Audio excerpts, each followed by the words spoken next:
You know, in this world where the digital world where we can order everything online, a lot of designs and little bag tags and hang tags and cards and such, I thought what would be unique in a packaging presentation would be something that's handmade, that goes back to working with our hands, to working with inks and cards and tags and stamps.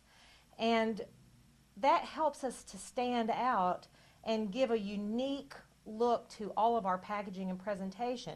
Well, the one part of our studio that allowed me to start playing with this idea were our urban kids, which you've already seen the packaging and how it's a little bit on the grungy side, and seniors would be great for this too, actually. But I wanted it to have a different feel than Walden's. Walden's is a little more formal, but the Studio B urban kids were, since they're shot downtown, they need something a little more earthy and organic. And so I got the idea from a photographer out of Dayton. She gave me the germinating seed to start doing this. And don't panic. It looks like there's going to be a ton of steps here. And although it takes a little bit of time, you can do them in a mass production way. And they really go fast. So what I'm going to show you today is how to make this finished hang tag for your studio. See how the colors are more of that organic metallic coppers and browns, and then how to put your stamp on the back to identify your particular studio. Now guess where this originated? Let me show you. It originated with these tags that you get from an office supply house. They're Avery shipping tags, and they are 4 3/4 by 2 3/8. But you don't need to worry about writing that down, because at the end of this little video, this little how-to video, I'm going to have an information sheet with all of the numbers and everything, the sizes of everything that I'm using. Okay, so let's get started.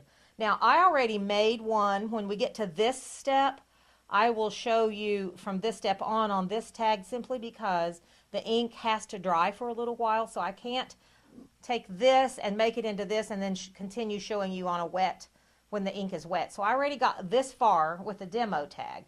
But let me just start right now. And the first thing, and then I'll go through and identify the products as I use them. The first thing I do is take out the strings these tags come with. We don't need those, so let's get rid of those. Now, the reason that I have two is that I'm going to glue them together to make a thicker tag. One's a little bit flimsy, okay? So I'm going to use a Scotch craft stick. It's dry. It's not like a liquid glue. It's just like deodorant almost, a deodorant solid. And I'm going to put it on the tag, on one of the tags. Now, what you need to be careful of is don't get any of the glue on the board that you're working on, because that'll affect the ink adhering. So I just covered it pretty fully, put my lid back on. Of course, there's always this part of lining things up, so just do a good job of that and you've got it made. So now we have a double thick, and I have my paper towel over here to wipe all the excess glue. Okay, so that's not that hard, right? You know, you might have, if you have elementary or junior high kids or high school kids, if you could, you know, line them up at the kitchen table one night and maybe help you do this, it'd be great. Now the second step, to get it to look like this metallic, if you can see that, is to apply the base inks. The base inks that I use they look like this. You shake them up. I have 4 colors. Just show you all of them. I have 4 colors, and they're eucalyptus, walnut, terracotta, and java. Okay, so you can pick any of them. Eucalyptus obviously is going to be green, terracotta is going to be more rust, walnut's going to be a little more brown, and java is your darkest. Now, I don't choose just one. I mix 2 or 3 together. This is where it gets a little messy. This is why you want to have a board.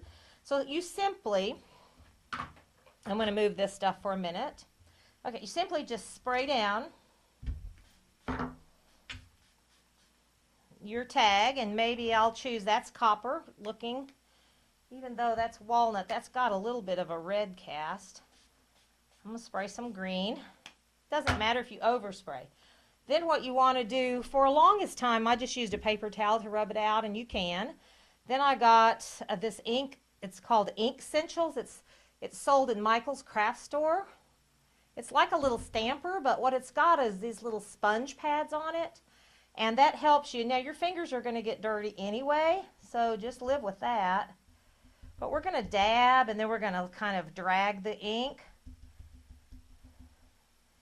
And look, it's already taking on that beautiful metallic look. And see, the imperfections are what makes it pretty. To me, I don't care if there's a line across one edge. Now look at the back. Now we're going to turn it over. And if there's any ink left on the pad or around on the edges, you can use that. And then what I will usually do is maybe terracotta. Let's see what that looks like. I'm just going to spray. See how red that is? And mix it together. Mix it up. It's fun to mix up. Okay, the terracotta. And then I usually like to dab because that makes it heavier in some places than others. Okay, so now we have our tag. That's one side. That's the other. They're a little bit of a different color on each side. Now I'm going to wipe down our area. Whoops, there went our glue stick, but we're done with it. Okay. The next thing I like to do, because I like to layer on textures and looks, is to spray a glitterish kind of spray on it. And I'm going to show you what you buy as a set that looks like this. And what these are pigment powders. So you have 12, let's see, 4, 8, 12. 12 different colors of pigment powders in this. And then what you do, again, I'll give you the source at the end, is you buy what they call mini misters. Little mini misters. What you do is you put a little bitty scoop. I think we just tried to use just maybe like the size of a pea scoop, and then we fill this little mini mister with water, and then you shake it. Pull the lid off, make sure your nozzle is facing toward the tag, and you simply, from about 6 inches off, spray it. Now this is almost a translucent glimmer. If you want to get some color going, I'm going to show you this. That, when it dries, is just going to add a sheen and a glimmer and a pearly look to it. If you want something with a little more color, let's see. Let's look at this color. But this comes out almost a purple. I know that just because I've used it. So I'm going to spray this, and I'm going to show you just a couple of sprays. These will last forever because the powders are concentrated. But I hope you can see that that's got a little bit of a purple sheen to it. Okay? So now what you would do, if you were doing these for your studio and you needed to do a bunch, I would glue both of the tags together, line them up. I usually do a dozen at a time, or 15, something like that. Then I do all of I actually line them up as close as I can get them and spray the inks and wipe the inks down. And then I do the glimmer spray all together, okay? And they're all lined up like this, really close like that, okay? So this one now has to dry. So I'm going to leave it onto the side, and I'm going to bring in this one that I did a little bit earlier that's already dry so that I can show you what to do from there on. I hope you can see the spray, the glimmer spray on that. Can you see the dots? They're kind of splattered.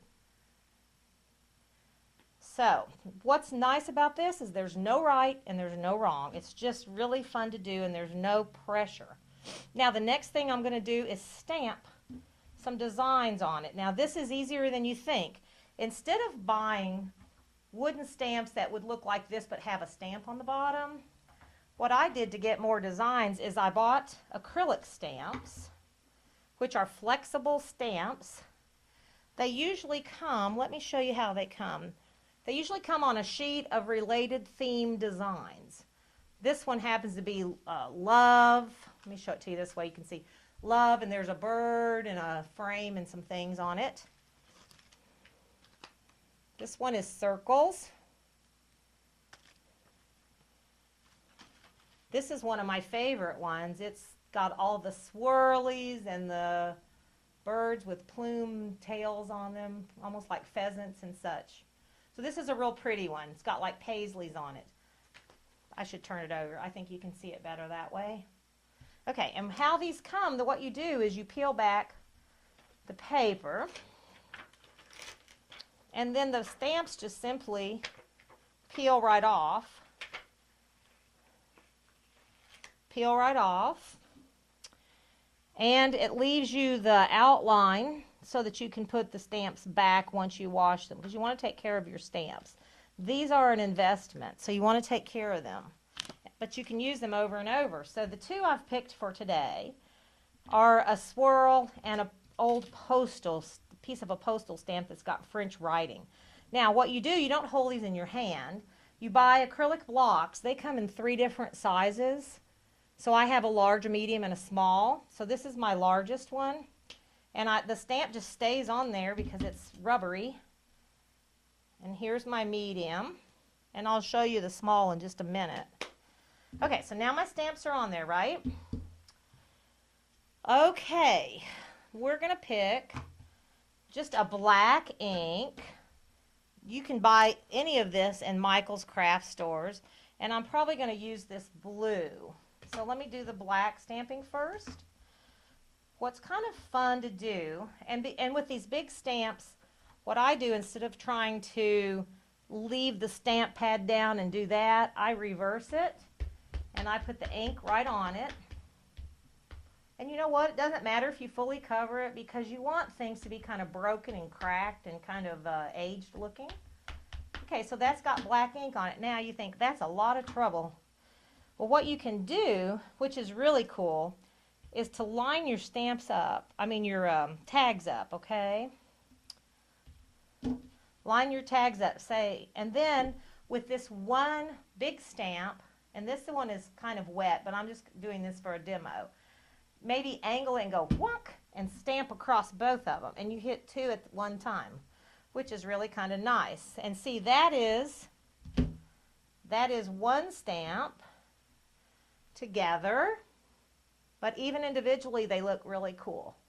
And it also allows you to stamp 2 at a time. So I'll do that one for the big one, and then I want to do the teal ink, and always cover your ink pads right back up so that the ink doesn't dry out. I'm going to do the old antique stamp in blue. Okay, pat it on. Again, even though this is a little bit wet, it'll still work pretty well. Say that I want to do maybe a blue and maybe do it this way. No right, no wrong. Just go for it. So look how cool. Look how cool that looks now. Isn't that neat? And look at this one. This one needs, you can take what's left on your stamp, like if there's maybe some extra black. You never know till you really go down on the tag, but I'm just going to try and see if there's anything left because it looks a little bit empty over here. So I'm just going to go down on it and look, it put a little bit more on there, just the right amount. This is so fun. And I'm going to take the postal stamp and put a little bit more on this one. And it looks great. So you see, it is not really that hard to do this. Now, we take our dried stamp. Then what I do after this is I usually will leave the back with just the ink with the spray-on glittery ink because I'm going to stamp a logo on the back. So I'm not going to put stamps on the back, not the decorative stamps. Okay, so let's just fast forward. This is the wet one. I'm going to move it out of the way. Now I'm going to turn this stamp over, and I'm simply going to take my logo stamp, which again the vendor will be given at the end, but it's rubberstampchamp.com. They made our logo stamps. They're very reasonable.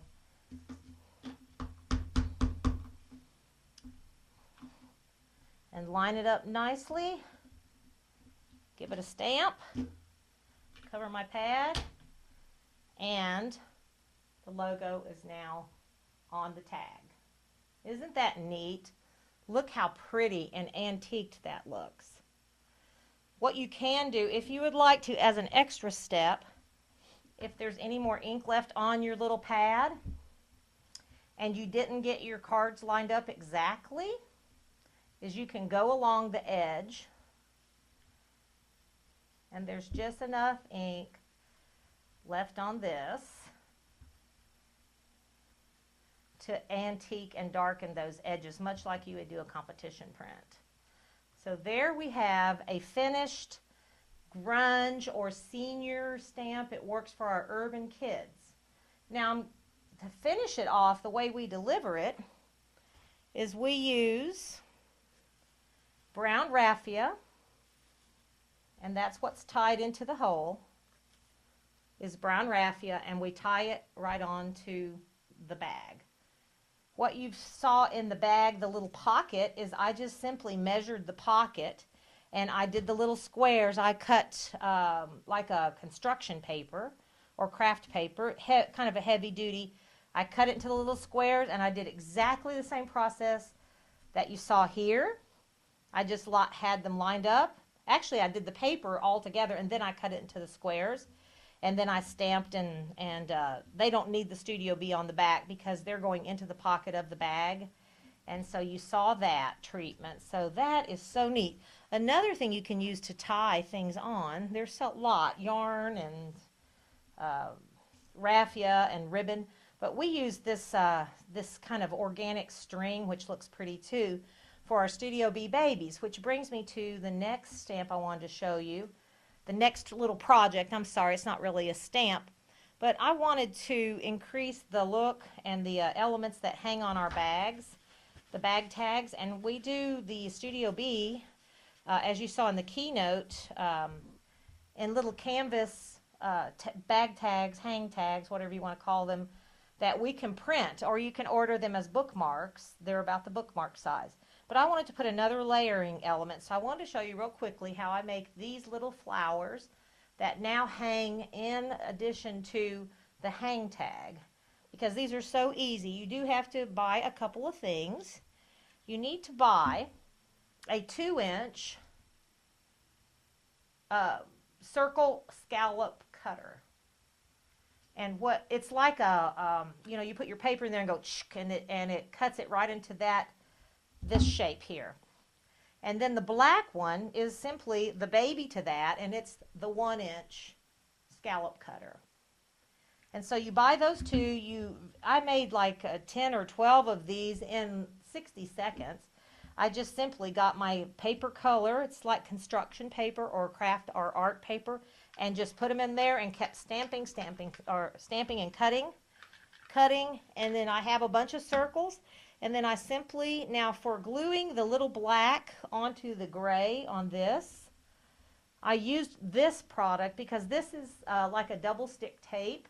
It is called ThermoWeb Tape Runner XL.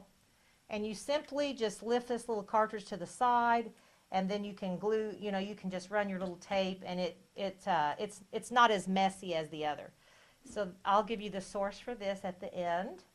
So now I've got my black flower taped onto my gray flower, and it still looked a little bit sad and lonely. So I took silver ink and yet another stamp. Here we go. This is the little acrylic, the smallest one, and I pulled off a little circle that's on one of my stamp collections. So I've got a little, like a bullseye circle there. Open it. This is so small, I just lay it down on the pad. And then I simply just stamped the little black flower, and I came out with this look.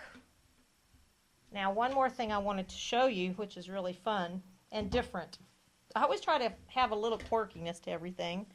Notice, if you can, that the little hole that's punched in it is not a circular hole, but a rectangle hole. You see that right here? That comes from a special hole punch that's actually, you can see the shape right here. It's a rectangle hole punch instead of a round hole punch made by Fiskars. And so when you, I'll just show you on one of these, when you,